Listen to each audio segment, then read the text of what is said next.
just want it. Can you see myself? Can you see myself? Can you see myself? But the temples built by this powerful civilization are some of the wonders of the world today. That's what I want to see. The Khmer Empire dominated Southeast Asia from 800 to 1432 AD. At its peak, the empire stretched from Vietnam to the Bay of Bengal and north to southwestern China. But despite its wealth and power, the Khmer Empire ultimately failed, its land and temples abandoned. I'm here to find out why. For this assignment, there's only one place to start, and I'm told only one person to start with. His name is Simon Warwick. He's among the world's leading experts in historic stonemasonry. I'm told he's a tough man to track down. He's an Englishman who lives in Italy, who works with the Germans, who spends the bulk of his time here in Cambodia. Now, he told me to meet him at his office. Well, this is his office. Let's go see if we can track him down. Angkor Wat, Cambodia's most famous temple, is actually a huge complex. Just when you think you're approaching the main temple, you find out that you're only passing through an elaborate gate on the outer wall. This place is absolutely amazing. As you approach the front gate, that's all you can see. But then it opens up to all of this, the main temple, which is still 400 yards away. I'm told that Angkor Wat literally translates to city temple, as it used to be surrounded by an urban landscape that has long since disappeared. Simon works for the GACP, a German conservation project. Its mission is to save this Cambodian jewel from the ravages of time, weather, and human contact. I'm hoping that Simon can help me understand how such a masterpiece could be built and then abandoned. Angkor Wat is in fact the world's largest religious monument. That statement alone grabs your attention, but to see it is to believe it. The path leading ever upwards is a demanding journey, with stairways connecting different terraces on different levels. Finally, the center of the temple. It looks like I still have to head up there. Originally, it was a priest who would come up these steps, and they're definitely meant to be steep because they represent the difficulty of getting into the kingdom of heaven. Simon! Hi. Hey, how are you? I'm all right. Come on up. It's right through there? Through the door, and I'll meet you at the bottom of the scaffolding, okay? All right. Can you imagine coming this way to work every day? Hey, Simon. Hi, great to see you. I covered some serious ground to make it up here to you. Oh, yeah, but it was worth it. Oh, I cannot believe this is your office. Angkor Wat. The greatest religious monument in the world. The magnitude of this place is truly hard to grasp. Angkor Wat tops out at 213 feet, making it as high as Notre Dame Cathedral in Paris. And it holds as much stone as the Great Pyramid of Khufu. And how long did all of this take? Well, that's what's so incredible. It only took 32 years to build. I think if we were to build something like this today, it would take us longer than 30 years. No question. If you compare that with the buildings in Europe, like cathedrals, some of which are much smaller than this, they took 300-400 years. So 10 times the length of time it took to build all of this. Right, and there's a lot more stone here. You know, Simon tells me that it took 50,000 workers to build this extraordinary temple. It's surrounded by a 4-mile moat and crowned by 5 huge towers. But size doesn't begin to measure the real power of Angkor Wat. Well, I've been coming here now since 1994, which is a long time. And you know, every time I come in, I see something new, something different. It's so varied, so complicated, so... Virtually every surface in this temple is covered with exquisite carvings. Surprisingly, these stories come from a faith that originated in India, far across the sea. Incredibly sophisticated, this carving. And they're telling stories from Hindu mythology up here. But how does the Hindu faith arrive in Southeast Asia? Because we're 2,000 miles away from India. Well, religion... It turns out the answer lies in the monsoon winds that carried seafaring Indian traders to the Mekong Delta. Marooned for months before they could ride the monsoons home again, they traveled upriver, passing their religion, art, and architecture onto the local people. The religious community were trying to communicate with people who couldn't read. So they put these images and the stories on the wall so that the people could understand it. What are some of the stories that are being told? Well, this is very interesting. This is an image that you'll find on religious buildings around the world. It's the Last Judgment. Now, I noticed that some of these guys have their faces carved out or destroyed. This figure's particularly unpopular. He's the administrator who actually gives out the sentence. So he's the sort of prison guard who says, you're going to hell. It's not looking too pleasant down there. It's hell. There's 32 different types of hell as well. So is that a superstitious thing over the years that people have come in and destroyed the faces of the demons? That's the local people just saying, bad, bad, I don't like him, bad, bad. Simon tells me that these bas-relief carvings go on for more than half a mile. They're the longest continuous sculptures in the world. It's an awesome sight, but one that may not last. It starts and stops raining at a moment's notice around here, huh? Simon takes me on a precarious path to his current work site to show me the ongoing struggle to keep this civilization from disappearing again. So I just want to show you here, this is what happens if we get here too late. It's gone. Yeah, and when it's gone, all you've got is a rock. Here, we've lost the surface, we've just got geology. Here, we've got history. The carvings... The ravages of time have weakened these carvings. They're now separating from the foundation. How do you keep this from happening when it exists in an environment where it rains like this all the time? Actually, it rains some of the time, and the other time it's really, really hot and dry.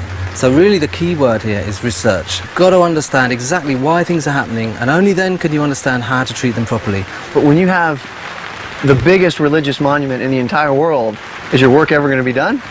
No chance. So what we've got to do is train the guys here to do it by themselves. I mean, this is their heritage. Their ancestors built it.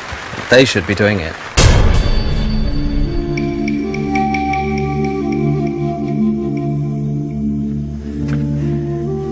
This is one of those places you never get tired of exploring, and that's good, because I still haven't cracked the core mystery. How did a people in the middle of the jungle build one of the greatest stone monuments on Earth? Few places on this planet inspire as much wonder as Cambodia's national treasure, Angkor Wat. But the more I see of it, the more questions I have. Not only did the ancient Khmer construct one of the largest stone buildings in the world, they did it without using any kind of mortar. How'd they pull that off? I'm hitting the road to find out. Just 20 miles northeast of Angkor Wat, I come to a place so important to the Khmer, they revered it as sacred. The majority of the Angkorian temples were built using a local sandstone, and huge blocks like this are all that remain of an old quarry that lies here at the foot of the Kulin Mountains. The sacred stone from the Kulin Mountains was used not only for the massive temple at Angkor Wat, but for literally hundreds of other Khmer temples across northern Cambodia. Imagine the manpower needed to cut blocks from these cliffs, drag them into place, and then build the astonishing temples we see today. How did they do it? It's essentially the same question that has puzzled Egyptologists for centuries. But in the case of the Khmer, we may have found a key that unlocks an important piece of this mystery. Angkor Archaeological Park includes about 70 ruins in an area that's roughly 80 square miles. Simon Warwick tells me that in one of these temples, there's an obscure but significant carving. Okay, this is the place that gives us a clue as to how the temple was built. Now you see these guys up here? Yeah. They've got a horizontal beam with a lever hanging off it and then a block. And these guys are pushing the block backwards and forwards, rubbing it on the one below. It's fascinating that there's a clue right here. Would it be possible to build something similar to this to try out the method? Why not? Let's have a go. To test out how the Khmer made their stones fit together so perfectly, we're going to try and build a machine similar to the one we saw on the temple wall. Hey Simon, everything just as ordered. Everything We're ready. working from a sketch based on the bas-relief we saw earlier. Got all the beams.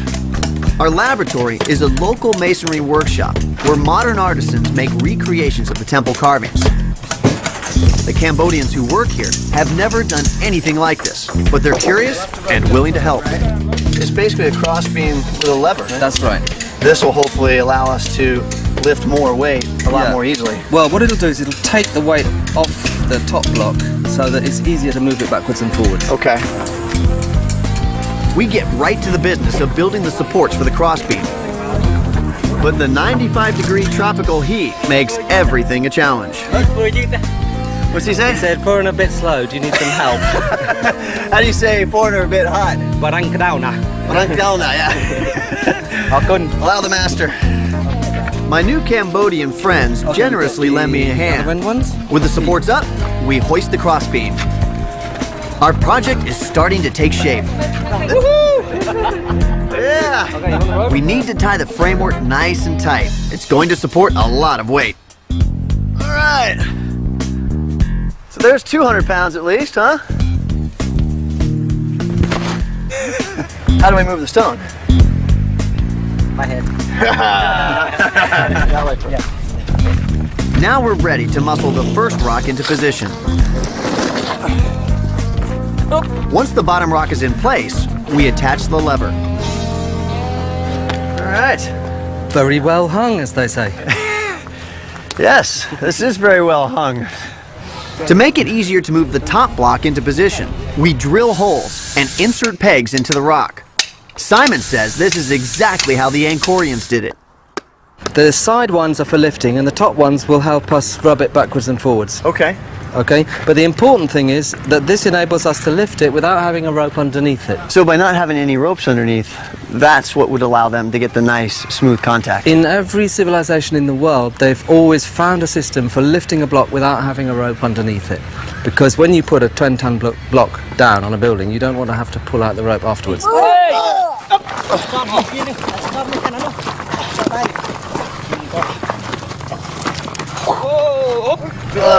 That's it.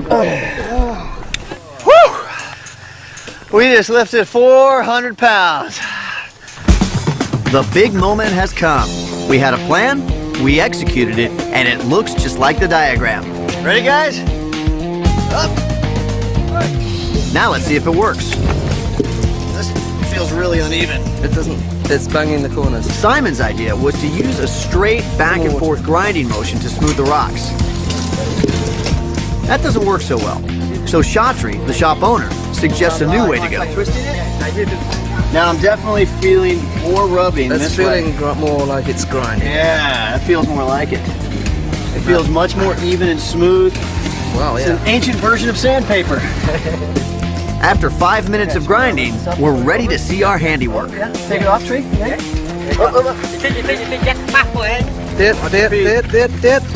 Down.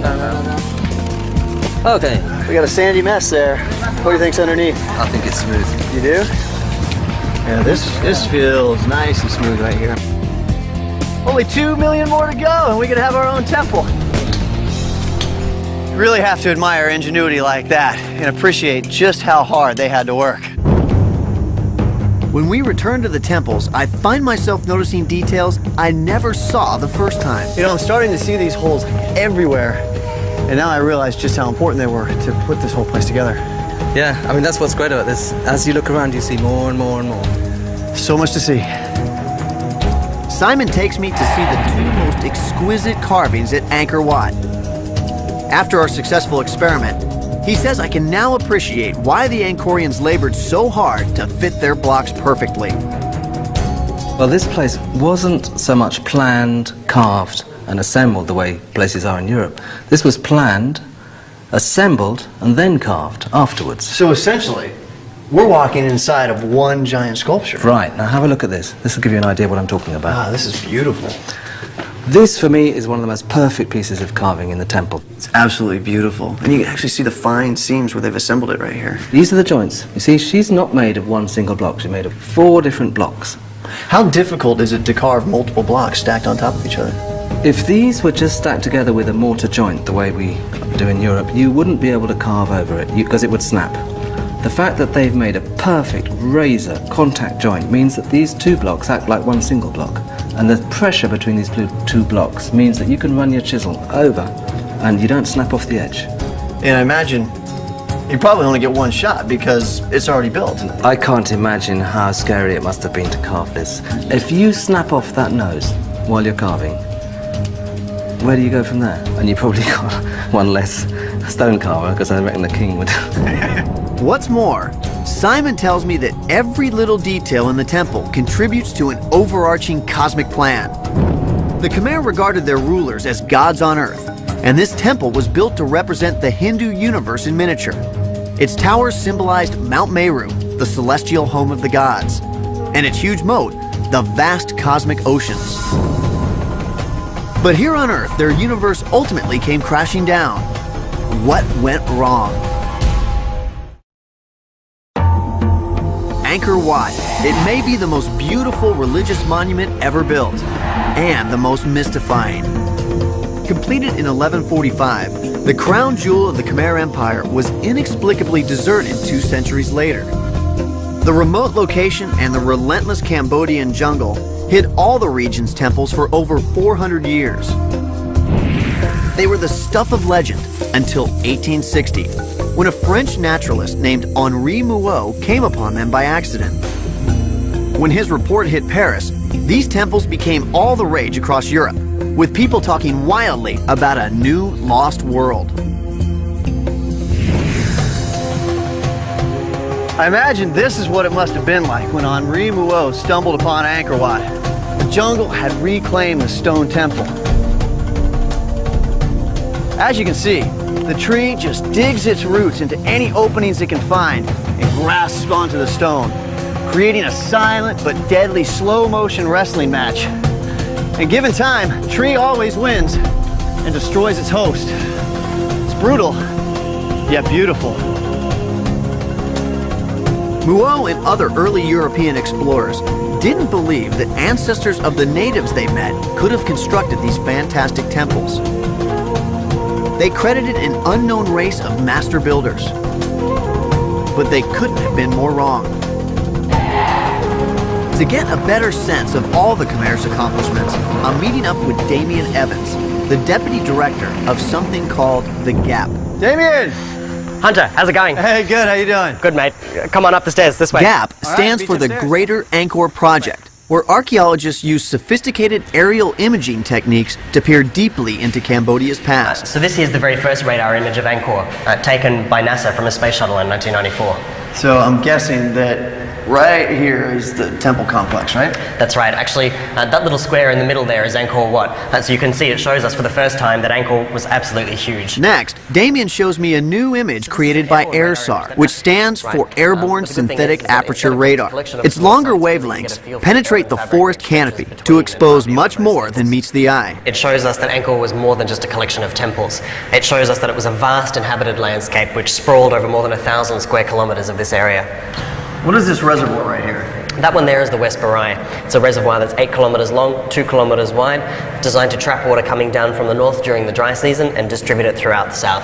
This can be quite This hard to map interpret. reveals a Radar remarkable imagery new is very discovery, complex. It's difficult to an know what's going extensive on. system of That's why we waterworks used to hidden create for a much more centuries detailed in the map here. Cambodian landscape. So in this map you can see much more clearly the detail and the sophistication of the water management system. You see dozens and dozens of canals. In fact, you can trace the flow of the water through this network from this area here through this very complex system in the middle and then dispersed throughout Angkor to the south.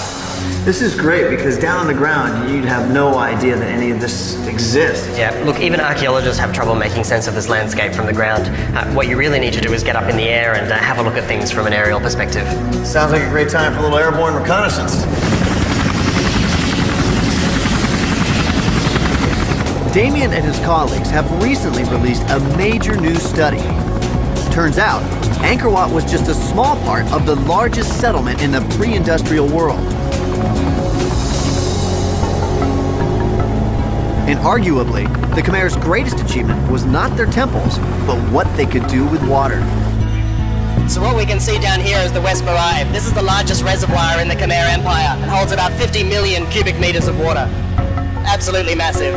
How was this created? Did they dam up a certain part of it, or was this all hand dug? A little bit of both, actually. The downslope side was probably a dam originally, and then they formalized it into making it a huge rectangular reservoir by mounding up earth all along the sides of it. So this was pure hard labor right here. Absolutely. Just like any task on the landscape here, it's completely flat, so anytime you see something like this, it means that they've just poured thousands and thousands of people into remodeling the landscape in that area. I mean, when you think about 16 square kilometers of a reservoir in the 12th century, that's a huge engineering feat. The engineering here is unparalleled. You don't see it really anywhere else in the pre-industrial world on this kind of scale. Turning north, we fly over ancient rice paddies whose boundaries were set 1,000 years ago. What we can see crisscrossing the landscape here is an incredible system of water management that really doesn't exist anywhere else in the ancient world on this kind of scale. Is that what this is right here in front of me? Right. This is actually the main feeder line of water from the headwaters where the rain falls in the Kulen Mountains to the north and transporting it right down into the central temple district. You know, archaeologists have always known about these huge temples. For at least 100, 150 years, they've been well studied. What we've been able to do using remote sensing and using this NASA radar imagery is to really come to terms with the scale and the complexity of this water management system. With Damien's help, I now see the landscape is full of clues to the past. It's amazing to consider the skills of these ancient Angkorians. When I first saw the Temple of Angkor Wat, I was blown away. But I literally thought that that was all there is. But now I realize, after being up here in the air, that it's part of a greater civilization that goes on and on as far as the eye can see. It truly is very impressive. From the Kulin Mountains to the temples and rice fields below, this intricate scheme of 1,100 square miles of irrigation and reservoirs gave the Khmer year-round harvests. It made it possible to feed a population of up to 1 million people and brought its rulers vast wealth. From this perspective, we can clearly see how they mastered their environment and even catch a glimpse of a temple still shrouded in jungle foliage. And how many people have ever been to this temple, you think? Maybe half a dozen people, I think, would have been to this temple on the ground. And this area is littered with things like this. This is one of several hundred temples like this. So right now we're heading up to the north of Angkor towards the Kulen Mountains, which is the source of the water for the Siem Reap River, which feeds the central temple zone. What you're going to see up here is pretty impressive. Our pilot goes in for a close-up before landing us on top of the mountain.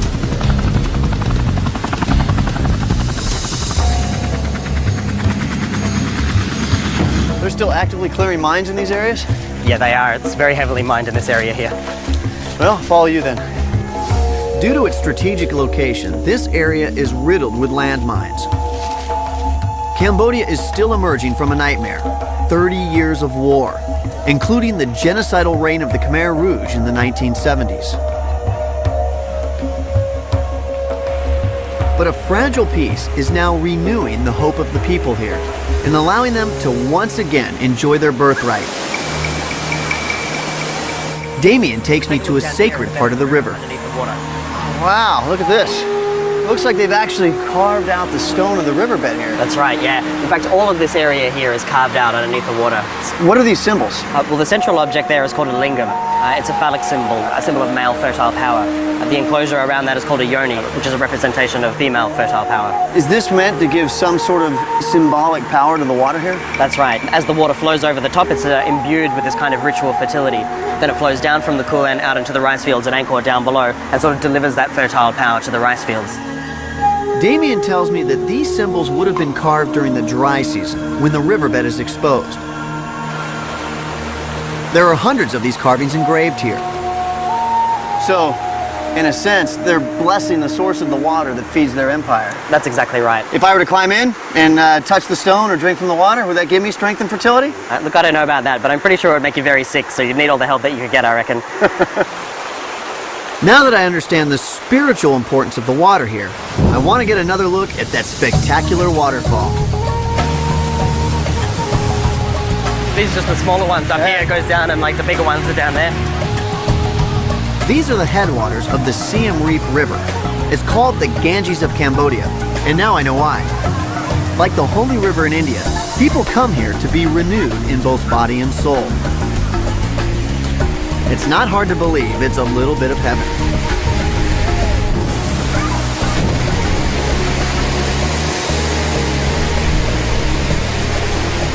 Woo! It is so forceful underneath that waterfall, but you can't appreciate it until you're actually standing right under it. And this is the exact same power that fueled the Khmer Empire. It's absolutely amazing.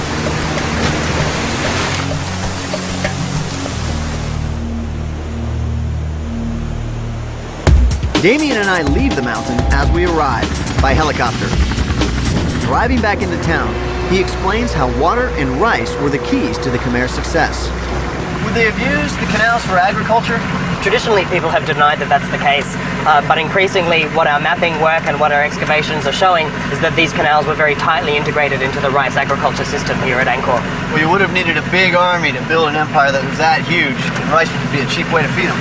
That's absolutely right. You know, if you manage water very effectively, you can also create huge surpluses and convert that directly into empire building. For centuries, the Khmer managed their water effectively, allowing them to feed their vast population and consolidate their power. They built a strong and wealthy empire, but their bas-reliefs reveal another clue to their success. It's Cambodia's secret weapon, the lost and lethal martial art, Bokator. That works! I've come to northwest Cambodia in an attempt to solve one of the world's great riddles. How could a civilization that built this virtually disappear overnight? Their masterpiece lost to the jungle for over 400 years. Angkor Wat's rediscovery in the 19th century gave evidence once again that history is usually defined by those with the power. The ancient Khmer inscriptions found on many of these temples proclaim the greatness of the kings who built them, but they tell us very little about the daily lives of the Khmer people. But it was, after all, the ancient Khmer people who built the rice fields, canals, reservoirs, and temples that distinguish this civilization. And it's their features that are reflected in the faces of Cambodians today. To learn more about the Khmer, past and present, I've come to the old market in downtown Siem Reap. We have the fish, vegetables, and meat, all different kinds of fruit. Kin Po Tai is a cultural expert who grew up in this town. These are on the bas-relief of the temple. So this one is right here? Yeah, it's been preserved for 1,000 years. It's simple, it's just salted and dry out in the sun. Tai tells me that many things we see around us have changed surprisingly little in the last millennium. And the proof is carved in stone, just a few miles down the road. So this is the second largest temple in Angkor after the Angkor Wat, and it's the Bayon. It's one of the most famous temples as well in Angkor. Tai tells me that the Bayon is actually a Buddhist shrine. It was built in the 12th century by a Khmer king who converted to this new faith when it swept through Southeast Asia. The Bayon is famous for the more than 200 giant faces atop its 54 stone towers, and for its unique wall carvings. These look a lot different than the ones over at Angkor Wat. Yes, because here's more about the everyday life of the people and the histories of war and way of life. It's like a window to its past. What do some of these things show us here? All here you see the market. This is a lady selling fish. So we were at the old market today, but this is the really old market, That's huh? correct. This is the old market. Is this some sort of gambling scene right here? Yes, it is cockfighting between the Chinese or the Khmer here. So it's Khmer versus Chinese cockfight, and everyone's placing their bets. That's correct. My money's on the Khmer. And the Khmer. These stunning reliefs immortalize a civilization. The lady's giving birth here. From the wild boar fights to the construction of their temples. With the thousands of relief we have here at the Bayon, it seems like we have a very good idea of what life was like back in the 12th century. But are there any written accounts from outside the Khmer Empire that would corroborate all of this? Yes, there was only one written account, but not by the Khmer peoples who live here. It was written by Cho Takwan, a great diplomat who arrived here in 1296, 1297, and he spent years living in the city here. So he experienced life here and wrote about it, and it matches what we see on the walls. That's correct. Cho Tao Kwan's journal of Khmer life at the end of the 13th century has been invaluable to historians. But many suspect that he was more than a diplomat, that he was in fact a spy. As an agent of his own powerful empire, Zhou casts a wary eye on his host's military capabilities, for good reason. Temple carvings at the Bayon clearly show that the Khmer were a ferociously warlike people. And now, with the help of animators at Monash University in Australia, we have the first historically based 3D simulation of the Khmer in combat. Here against their arch-enemies, the Cham, who came out of what is now Vietnam. Behind every great empire is a great army. But this scene indicates that their success may have had less to do with superior tactics and weaponry than it did with the ferocity with which they fought. A Khmer character trait still very much on display.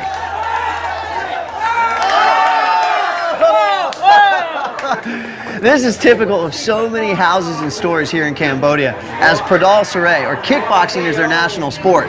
But we've uncovered a form of fighting that even these martial arts fans haven't heard of. It predates modern kickboxing and goes back to the time of the Angkorian warrior.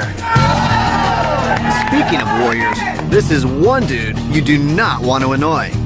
Adventure journalist Antonio Graceffo has literally fought his way around the world, but he came here to Cambodia to seek out the original martial art of Southeast Asia, the lost discipline of Bokator.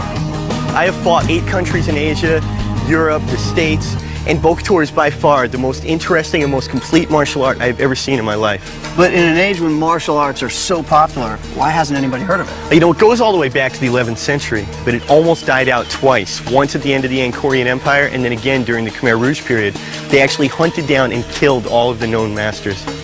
Antonio tells me that Bokator would have been lost forever were it not for the sacrifices of this man, 63-year-old Grand Master Shan Kim San. How did the art resurface then? Well, the Grand Master survived the Khmer Rouge period. He escaped to the States as a refugee, and then in 2002 he returned here to teach the art to children and to find the masters who had survived. You know, he only found 10 of them. Was he a hard guy to track down? It took me 18 months. It's a long time. Did you ever feel like giving up? No way, man. I was digging for the truth. Nice.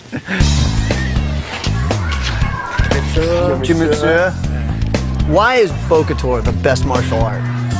Bokator ដូចជាវាយហើយយើងវាយចុះពឹមពឹមចាប់លើកឡើងមកពឹមទាញមកកាត់ក I'm a believer, but what does that mean? He said our Khmer Bokator is the best because we got so many techniques. We can use our elbows, we can use our fists, we can kick, we can knee, he can twist, he can bend, and he can kill. The Grand Master brought up 10 of his top students from Phnom Penh to our meeting place, a Buddhist monastery near Siem Reap.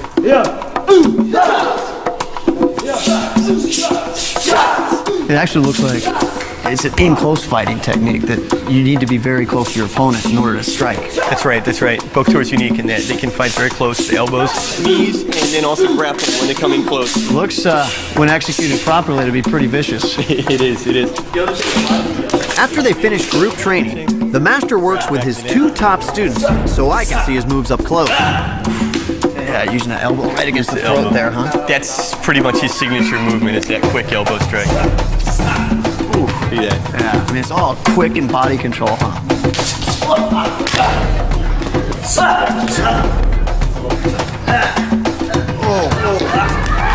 Oh, did he just rip his trachea He out? ripped out his trachea. Simple head twist. I could feel that one from here. Oh, just spinning that head around. That's the Linda Blair. The exorcist move, huh? Can't do this at home. Yeah. យើងសូមលោកចេញមើលបាទ He said he wants to show you the Khmer short stick fighting.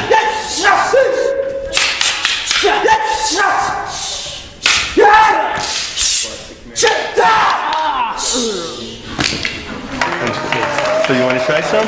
Yeah, let's walk before we run. We'll put the sticks on hold and let's start with some elbow moves. Maybe we'll start by crawling. Okay. Take it easy on me. Oh, I'll take it easy. I like you. Here comes the black belt. Okay, punch. Okay, so I can block here. Okay. And I can come in with my elbow here. Okay. Yeah. And I would let go. You would let go. They come down and As you observed before, there's a lot of techniques we're going to control. Yeah. I'm going to bring them into a knee or into an elbow or whatever. Because when you do that, I mean, just the way The weight, the way you have control. I mean, there's not much I can do to fight it. And it's painful. If I were to come in here like this and try and grab you that way, how would you defend against What would it? I do? Yeah, I'd probably headbutt you. Oh, there you go. So a lot of this is predicated on your attacker coming in and kind of throwing blows. But That's right. what if I were to kind of just be charging at you like a bull? It'd be like fighting my sister. Oh, really? Okay, so. I hope you like your sister. In their demonstration of Bokator, these modern-day Khmer warriors give me plenty of evidence why their ancestors were so successful in building and defending their empire. But even these skills didn't save them from their fate. Despite all their power, wealth, and knowledge, The Khmer Empire ultimately failed. The city and its temples were abandoned, and the jungle swallowed all that was left. But what were the forces that led to the downfall of the Angkorians? And is it a cautionary tale for us? In my quest to understand the legendary Khmer Empire, I've plumbed the mysteries of her overgrown temples and deciphered how they were constructed by building a stone grinding machine based on a long, unnoticed clue. From the air, I cracked the watery matrix that was their secret to extraordinary wealth, and I experienced firsthand the power of both her sacred river and her lost martial art. The Khmer created a dazzling kingdom that dominated Southeast Asia. And yet, in the 15th century, their civilization collapsed. Their city and temples were abandoned to the grip of the jungle. Like in any great murder mystery, the list of suspects here is long. By the 1400s, it includes marauding invaders, a rebellious and disgruntled labor force, shifting state religion based on which king was in power, and internal struggles between the king and powerful Khmer families. To find out the #1 reason why the Khmer Empire met its end, I've arranged to meet up again with Damien Evans, the Deputy Director of the Greater Anchor Project. All right, so I have a few questions for you. Sure, fire away. Well, I'm completely impressed with how sophisticated the Khmer Empire was. But what happened? How did they disappear? Well, the thing that you have to remember is that in the collapse of civilizations, there's rarely just one factor that you can point the finger at. Usually there's a range of different things going on. In the case of Angkor, what our work is showing is that the water management system was a critical factor in the decline. Really? So the same thing that made them so great also led to their demise? That's right. The water management system started off very simple, and then over the centuries became more and more complex and difficult to maintain, and this in turn caused problems for the fundamental basis of their economy, which was rice agriculture. According to Damien, one thing led to another. Overplanting of rice fields led to deforestation, which led to soil erosion, which caused huge amounts of debris and sediment to rush downstream, blocking up the canals and reservoirs. Raging and flooding broke down the entire man-made watershed. The result? Famine in a city of as many as 1 million people. Hang on. All right. That looks like a great way to cool off. The water actually comes from the Siem Reap River way down here. Now, is this water wheel something that you guys built yourself? No, I'm not exactly sure who built this, but in any case, it's just a hypothetical reconstruction of technology that they may have used during the Angkor period to move water from very low places up to much higher ground. It's important to remember that this is not a natural river. This is an artificial canal which was built by the Khmer people. So this is one of those canals we saw from the helicopter? Exactly, yeah. This is the big one that we saw from the helicopter yesterday. The important thing about this site is it shows us the difference between the water level of the river way down there and the original level way up there where we got out of the Jeep. As the water receded, ancient technology like this could not have kept pace with the needs of the Khmer. As you can see, not a huge amount of water actually comes out of this. These little tubes and the water that they contain obviously wouldn't have been enough to fill rice fields or the moats of temples like Angkor Wat on a regular basis. So what we're seeing is a drastic change in the canal structure over time. Exactly, yeah. I mean, this is just a very clear example of a river down cutting. And if you have the water down there and the rice fields and the moats that you need to feed the water into are way up there, then obviously you're going to end up in deep trouble. This is just one example of it here, but probably the clearest example of it is just up the river a little bit. We should go take a look. Okay. To see hard evidence of what brought down the Khmer, Damien and I jump in a boat.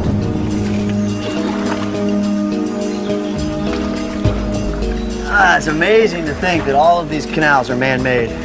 Yeah, it's actually difficult to imagine it when you're down here on the river. You know, once you get up there in the air, you can really see that far from being a sort of natural course, it's actually laid out in a very particular kind of way for a very particular kind of purpose.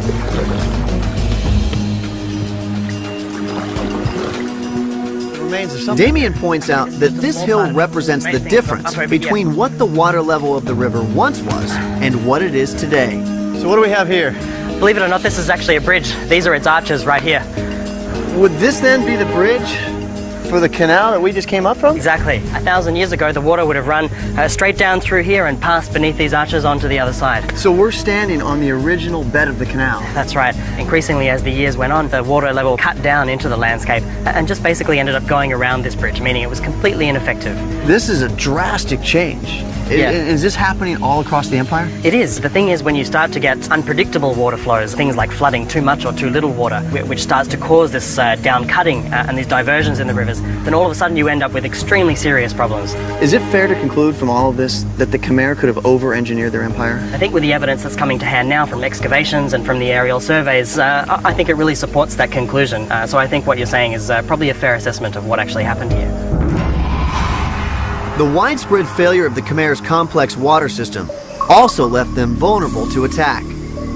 Their enemy to the north, the Siamese, successfully sacked Angkor in 1431. A year later, the royal court and Khmer people abandoned this site, moving south to where Cambodia's capital of Phnom Penh is today. For 600 remarkable years, these temples were added to and adorned. With their abandonment in the mid-15th century, however, one of the world's greatest building programs came to an end. But unlike other lost civilizations that have succumbed to the jungle, the Khmer's greatest temple, Angkor Wat, held on, with the help of a very special group of people. The truth is, this place was never fully abandoned. After Buddhism was adopted as a state religion, this site became a place of pilgrimage. Even after the last Khmer king left, the monks stayed and arduously worked to keep the forest from swallowing this great temple. And it's through their 4 centuries of effort that Angkor Wat is still here today. For many, Angkor Wat evokes a romantic tale of a 19th century explorer stumbling upon a lost civilization. But I came here to plumb the deeper mystery, to finally understand the real story behind the rise and fall of an amazing empire. Today, the Cambodians are so proud of their legacy, they're the only country to adorn their national flag with an image of a ruin. Through the door and I'll meet you at the bottom of the scaffolding, okay? All right. Can you imagine coming this way to work every day? Hey, Simon. Hi, great to see you. I covered some serious ground to make it up here to you. Oh yeah, but it was worth it. Oh, I cannot believe this is your office. Angkor Wat. The greatest religious monument in the world. The magnitude of this place is truly hard to grasp. Angkor Wat tops out at 213 feet, making it as high as Notre Dame Cathedral in Paris. And it holds as much stone as the Great Pyramid of Khufu. And how long did all of this take? Well, that's what's so incredible. It only took 32 years to build. I think if we were to build something like this today, it would take us longer than 30 years. No question. If you compare that with the buildings in Europe, like cathedrals, some of which are much smaller than this, they took 300-400 years. So 10 times the length of time it took to build all of this. Right, and there's a lot more stone here. You know, Simon tells me that it took 50,000 workers to build this extraordinary temple. It's surrounded by a 4-mile moat and crowned by 5 huge towers. But size doesn't begin to measure the real power of Angkor Wat. Well, I've been coming here now since 1994, which is a long time. And you know, every time I come in, I see something new, something different. It's so varied, so complicated, so... Virtually every surface in this temple is covered with exquisite carvings. Surprisingly, these stories come from a faith that originated in India, far across the sea. Incredibly sophisticated, this carving. And they're telling stories from Hindu mythology up here. But how does the Hindu faith arrive in Southeast Asia? Because we're 2,000 miles away from India. Well, religion... It turns out, the answer lies in the monsoon winds that carried seafaring Indian traders to the... With a German who spends the bulk of his time here in Cambodia. Now, he told me to meet him at his office. Well, this is his office. Let's go see if we can track him down. Angkor Wat, Cambodia's most famous temple, is actually a huge complex. Just when you think you're approaching the main temple, you find out that you're only passing through an elaborate gate on the outer wall. This place is absolutely amazing. As you approach the front gate, that's all you can see. But then it opens up to all of this, the main temple, which is still 400 yards away. I'm told that Angkor Wat literally translates to city temple, as it used to be surrounded by an urban landscape that has long since disappeared. Simon works for the GACP, a German conservation project. Its mission is to save this Cambodian jewel from the ravages of time, weather, and human contact. I'm hoping that Simon can help me understand how such a masterpiece could be built and then abandoned. Angkor Wat is in fact the world's largest religious monument. That statement alone grabs your attention, but to see it is to believe it. The path leading ever upwards is a demanding journey, with stairways connecting different terraces on different levels. Finally, the center of the temple. It looks like I still have to head up there. Originally, it was a priest who would come up these steps, and they're definitely meant to be steep because they represent the difficulty of getting into the kingdom of heaven. Simon! Hi, Hey, how are you? I'm all right. Come on up. It's right through there? Can you see myself? Can you see myself? Can you see myself? But the temples built by this powerful civilization are some of the wonders of the world today. That's what I want to see. The Khmer Empire dominated Southeast Asia from 800 to 1432 AD. At its peak, the empire stretched from Vietnam to the Bay of Bengal and north to southwestern China. But despite its wealth and power, the Khmer Empire ultimately failed, its land and temples abandoned. I'm here to find out why. For this assignment, there's only one place to start, and I'm told only one person to start with. His name is Simon Warwick. He's among the world's leading experts in historic stonemasonry. I'm told he's a tough man to track down. He's an Englishman who lives in Italy, who works